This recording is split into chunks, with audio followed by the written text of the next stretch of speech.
Hello, this is Kirill from forexboat.com and welcome to the course on Forex trading. In today's tutorial we will answer the question, what is Forex and where it came from? Forex stands for foreign exchange. It is also sometimes abbreviated as simply FX.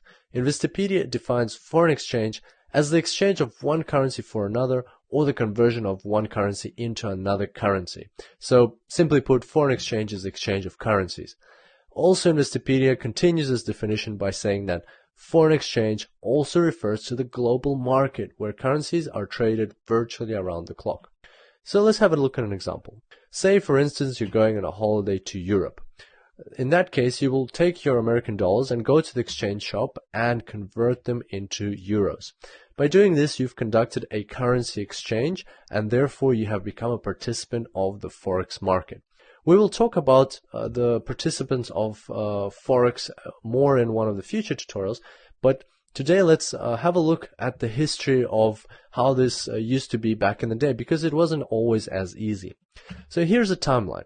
And a long time ago, there was no money, no currencies, and people had to just exchange goods. And this was called barter. When some people would fish and other people would grow grains and crops, they would exchange some of their goods in order to have the best of both worlds.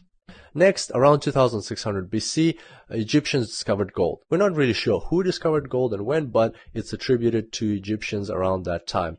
People liked gold very much because it was very dense and it felt very heavy in your hands, and it felt more valuable than other things around.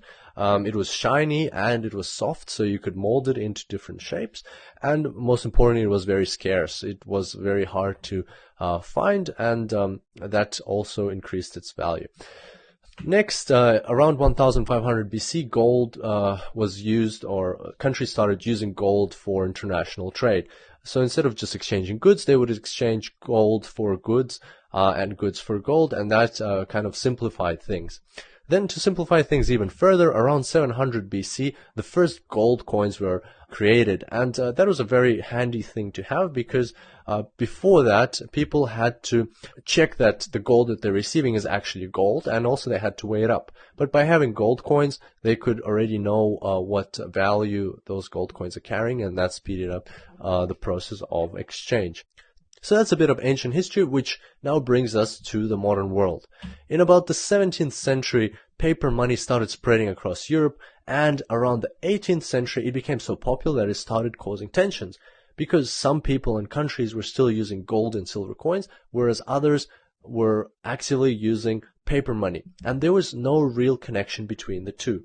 And that is when the gold standard came into play. The gold standard was agreed upon in 1875, and basically what it meant was that currencies became backed by gold reserve of their countries. In essence, that means governments guaranteed conversion of currency into a specific amount of gold and vice versa. Let's look at an example. For instance, country A says that its one unit of its currency equals 2 ounces of gold, and country B says that 1 unit of its currency equals to 4 ounces of gold. And that basically means that you now know how to convert currency of country A into currency of country B. That made things more simple, and also defined certain rules around how these transactions occurred. And the gold standard became the first standardized means of exchange in history. So that was a good idea in general, but then what happened was World War I struck and World War II. During these wars, countries that were fighting with Germany spent a lot of money on their military, and basically they were printing more and more money, and which they had to back by gold reserves, and the gold reserves were rapidly depleting, and it got to a point when they couldn't actually guarantee all that money with gold, and therefore the gold standard lost its meaning. And so to fix that issue, in 1944, the Allies got together to sign the Bretton Woods Agreement.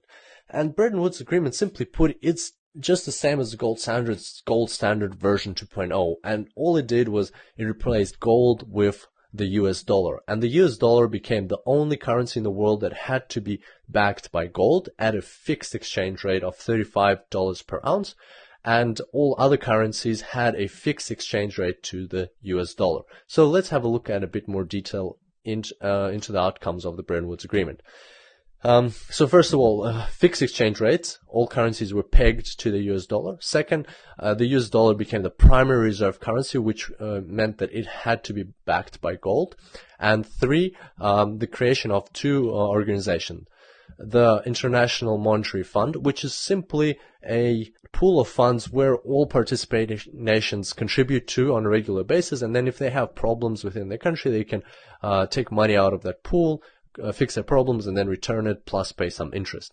And also the World Bank, which is a financial institution of the United Nations, meaning that its main purpose is to reduce poverty around the world and help developing countries.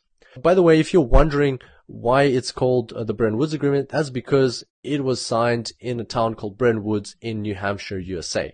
And as you can expect, when you create something which is basically the gold standard version 2.0, then there's a very high likelihood of it failing just as the gold standard did. And that's exactly what happened to the Bretton Woods Agreement. Over the years after World War II, gold reserves of the US started depleting very rapidly, and in 1971, US President Richard Nixon closed the gold window by telling all other countries that the US will no longer exchange gold for US dollars held in foreign reserves. This event marked the end of the Bretton Woods Agreement, and since then, the world has been using floating exchange rates between currencies, what we now know as the Forex market. The main two takeaways from this timeline are that, first of all, it hasn't always been that simple. It took some time for nations to come up with the current Forex system that we have. And secondly, that there have been several attempts at creating fixed exchange rates between currencies. For example, the gold standard and the Bretton Woods Agreement. And all of these events have failed because it is very artificial to put such constraints on currencies and try to control them. It also illustrates that the Forex market that we currently have is by far the most natural thing that should govern the exchange rates of currencies between each other. This brings us to the end of today's tutorial. I hope you enjoyed it, and I look forward to seeing you next time. Until then, happy trading.